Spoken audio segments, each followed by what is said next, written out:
దేవుని పరిశుద్ధ నామానికి మహిమ కలుగును గాక. యేసయ్య పరిశుద్ధుడు, పరిశుద్ధుడు, పరిశుద్ధుడు. మనల్ని కూడా పరిశుద్ధులుగా ఉండమన్నాడు. తనకి కావలసిన సామర్థ్యం ఇచ్చాడు, కృపనిచ్చాడు, దయనిచ్చాడు. రోమీయులకు రాసిన పత్రిక 11వ అధ్యాయము.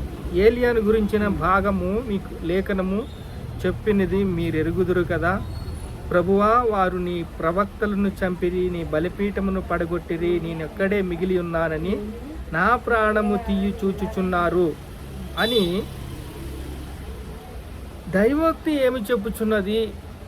అక్కడ డిస్కషన్ ఏం జరుగుతుందంటే, భయపడిపోయాడు. యెజబేలు, ఆహాబు చెప్పిన ఒక షూట్ ఆర్డర్ పాస్ చేశారు. ఇంకా రేపు 24 గంటల్లో నేను చంపేస్తామని చెప్పేసింది. ఆ భయానికి అంత హీన స్థితిలోకి వెళ్ళిపోయాడు. ఎవరు? ఏలియా. ఏలియా భయంతో నిండిపోయాడు. ఏలియా భయంతో నిండిపోయినప్పుడు ఏలియాకి దేవుడు బలపరిచాడు. అప్పాలు పెట్టాడు, భోజనం పెట్టాడు, శరీరమైన భోజనం పెట్టాడు, ఆత్మీయ భోజనం పెట్టాడు, బలపరిచాడు. అక్కడ ఒక మాట చెప్తున్నాడు, కృప యొక్క ఏర్పాటు శేషము మిగిలి ఉన్నది, 7,000 మందిని నేను దాచిపెట్టి ఉన్నాను. కృప యొక్క ఏర్పాటు ఏమిటి? కృప యొక్క భావాలు ఏమిటి? కృప యొక్క యుగ ఆంతరం ఏమిటి? ఆంతర్యము ఏమిటి? కృప ఎలా ప్రయాణిస్తుంది? ఆ రోజుల్లో కూడా కృప కాచి కాపాడి 7,000 మందిని దాచిపెట్టి ఉంచాడు. అలా ముగ్గురిని ముందుకు తీసుకొచ్చాడు. ఆ ముగ్గురితోని యుద్ధం చేశారు. యెజబేలు అయిపోయింది, ఆహాబు అయిపోయాడు, వాళ్ళకు కుమారులు 70 మంది అయిపోయారు. యెహూ తన ఆహాబు యొక్క 70 మంది కుమారులను చంపేశాడు.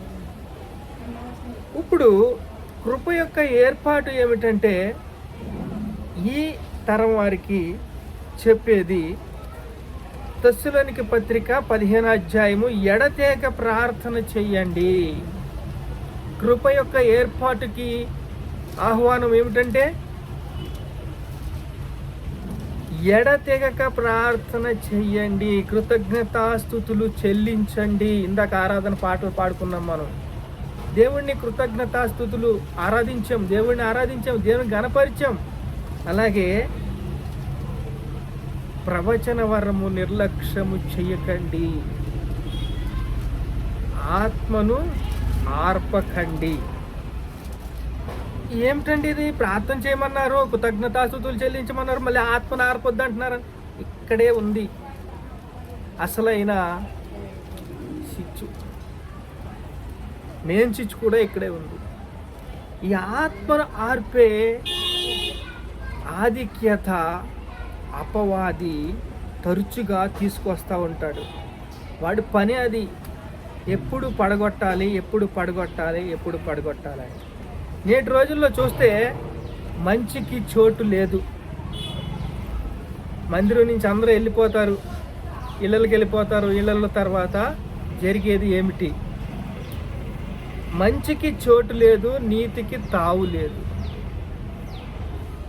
పాపంలో పడి చెడి పతనం అయిపోయి దుఃఖానికి వేదనకి గురి అవ్వటం, సృష్టికర్తను మర్చిపోవటం, శరీరాన్ని చోటిచ్చి అంతరంగ నిర్ధారణ, ఆత్మను అమ్మేసుకోవటం, ఇది జరిగేది. అబద్ధం నుంచి మొదలవుతుంది. ఆదాము అవ్వ మనకి తీసుకొచ్చిన అసలైంది ఏంటంటే అబద్ధం. తినొద్దన్న పండు తినటం అక్కడి నుంచి మొదలయ్యింది. అలా అలా అలా అలా అలా అలా ఆజ్ఞ అతిక్రమించడమే పాపము. అలా ఆజ్ఞ అతిక్రమించి అలా చేసి ముందుకు ముందుకు ముందుకు అడిగేసి సృష్టికర్తనే మర్చిపోయి శరీరానికి సోటిచ్చి అంతరంగ యొక్క నిర్ధారణ ఏంటంటే ఆత్మను అమ్మేసుకోవటం. ఆత్మను అమ్మేసుకోవటం అంటే ఏమిటి? పాపానికి దాసులైపోవటమే. పాపానికి దాసులైపోయి పాపము మనల్ని బంధిస్తుంది. బానిసలుగా చేస్తుంది. దేవుడు ఒక దరి నుంచి ఎడతెగ ప్రార్థన చేయమంటున్నాడు, కృతజ్ఞతాస్తుతులు చెల్లించమంటున్నాడు, ప్రవచన వరం నిర్లక్ష్యము చేయొద్దు అంటున్నాడు. మరలా ఇక్కడ నీతికి దాసులవ్వండి అని చెప్తుంటే ఆత్మను ఆర్పుకునేలాగా, ఆత్మను అమ్ముకునేలాగా,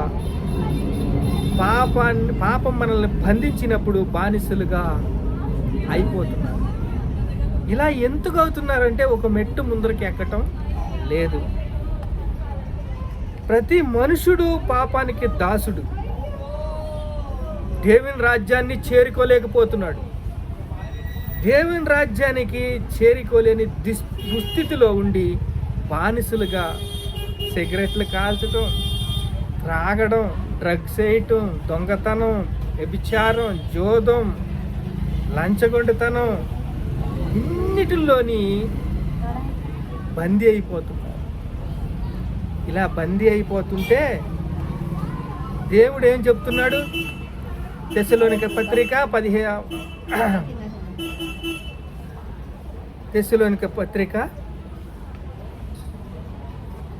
5వ అధ్యాయం 15వ వచనం, ఎడతెగ ప్రార్థన చెయ్యండి, దేవుడికి కృతజ్ఞతాస్తుతులు చెల్లించండి, ప్రవచన వరము నిర్లక్ష్యము చేయకండి అని చెప్తుంటే అక్కడ మరలా ఇంకో మాట కూడా ఉంది, ఆత్మని ఆర్పకండి.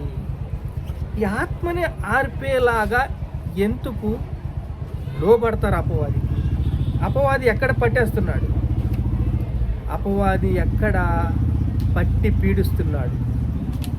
చూడండి, ఆదికాండం 8వ అధ్యాయం చూస్తే 15వ వచనం, నోహవు తన కుటుంబాన్ని జలప్రళయంలో రక్షించుకున్నాడు. అబ్రహాము తన రోజుల్లో కూడా సోదోము గొమొర్రా లోతు కుటుంబాన్ని రక్షించాడు. ఇలాగా ఒక్కొక్క కుటుంబాన్ని రక్షించుకుని కాపాడుకున్నారు.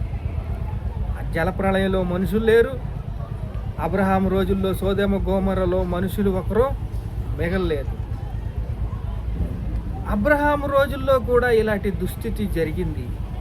అంటే పాపము చేత బంధించబడుతున్నారు, దేవుని రాజ్యానికి చేరుకోలేకపోతున్నారు.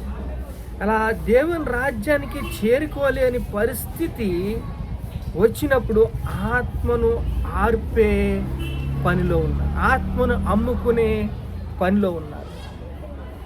ఇలా ఆత్మను అమ్ముకుని ఆత్మను దేవుడు ఒక పక్క నుంచి కార్యం చేస్తుంటే ఒకడు 1000 మందిని తౌరును, ఇద్దరు 10,000 మందిని తౌరును. అయితే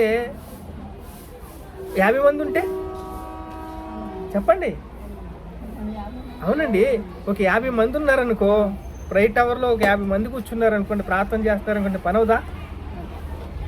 కోట్ల కోట్ల కోట్ల మంది రక్షించబడతారు. ఇప్పుడు దేవుడు చేసే విషయంలో నిర్లక్ష్యము జరుగుతుంది, ఆత్మను ఆర్పేస్తున్నారు. వాస్తవాలు మాట్లాడితే మళ్ళీ కోపాలు. ఆత్మను అక్కడ గట్టిగా చెప్పారు 4 విషయాలు. ఎడతెగ ప్రార్థన చేయండి, కృతజ్ఞతాస్తుతులు చెల్లించండి, ప్రవచన వరం నిర్లక్ష్యం చేయొద్దు, ఆత్మను ఆర్పకండి. లేఖనాలు ఎత్తి అట్లా భావాలు చెప్తే కోపాలు, ద్వేషాలు, ఎవరు రాపోయినా పర్లేదు, మనము ఉన్నవాళ్ళు బాగుంటే చాలు. అది ఇప్పుడు హబక్కూకు ఏం చెప్తున్నాడంటే 2వ అధ్యాయం 2వ వచనంలో, దర్శనము పలక మీద స్పష్టముగా వ్రాయము, దేవుడు అందరితోనూ మాట్లాడతాడు, దేవుడు అందరికీ ఒకే సందేశం ఇస్తాడు, దేవుడు అందరినీ పిలుస్తాడు. పిలుపుకు లోబడినప్పుడు దేవుడు, పిలుపుకు మనం లోబడినప్పుడు దేవుడు మనతో మాట్లాడతాడు, సహోదరులుగా మాట్లాడతాడు, స్నేహితులుగా మాట్లాడతాడు, మనతో బాంధవ్యం పెంచుకుంటాడు. కృప యొక్క ఏర్పాటు శేషము గురించి చెప్తాడు. కృప యొక్క ఏర్పాటును గురించి ఈరోజు మాట్లాడుతున్నాం. కృప యొక్క శేషము గురించి మాట్లాడుతున్నాం. కృప యొక్క అభివృద్ధి గురించి మాట్లాడుతున్నాం. కృప మనకి ఏం చేసిందంటే కలవరి శిలువలో తన రక్తాన్ని శరీరంలో ఒక చుక్క కూడా రక్తం ఉంచుకోకుండా కృపగా మారింది ఈరోజు. అదే యొక్క కృప యొక్క ఏర్పాటు అంటే. ఇప్పుడు హబక్కూకు ఏం చెప్తున్నాడంటే, పలక మీద నీ దర్శనాన్ని స్పష్టంగా రాయము, నిర్ణయము కాలము అది జరుగును, నిర్ణయ కాలములో అది జరుగుతుంది, స్పష్టముగా పలక మీద రాసి పెట్టుకోండి. అది జరుగుతుంది. కృప యొక్క ఏర్పాట్లో మీరు ముందుకు వెళ్తారు. దానియేలు గ్రంథంలో కూడా 3వ అధ్యాయం 26వ వచనంలో షద్రకు మెషకు అబేద్నెగోలు అగ్నిగుండంలో రక్షించాడు. తను నమ్ముకున్న బిడ్డల్ని ఎప్పుడూ మర్చిపోడు. కృతజ్ఞతాస్తుతులు చెల్లిస్తారని ఆశ ఆయనకి, ఎడతెగ ప్రార్థన చేస్తారని ఆశ, ప్రవచిస్తారని, ప్రవచన వరాన్ని నిర్లక్ష్యము చెయ్యరని ఆశ. మన మీద దేవుడు ఎంతో ఆశ పెట్టుకున్నాడు. మన పిల్లల మీద మనం ఎంత ఆశ పెట్టుకుంటామండి, అల్లారి ముద్దుగా పెంచుకుంటాం. కానీ వాళ్ళు దురాత్మ శక్తులకి, దుష్ట శక్తులకి, అంధకార శక్తులకి చేరువైపోతుంటే, కళ్ళ ముందరే పిల్లోడు నశించిపోతుంటే, కళ్ళ ముందరే భయకాంతులకు అయిపోతుంటే, చూడండి ఇక్కడ రోగాలు ఎలా వస్తాయి మనకి? రోగాలు ఎలా వస్తాయండి? దురాత్మ శక్తులతో వస్తాయి, దుష్ట శక్తులతో వస్తాయి. భయాలు ఎలా వస్తాయి? ప్రతి క్షణము భయం భయం భయం భయం.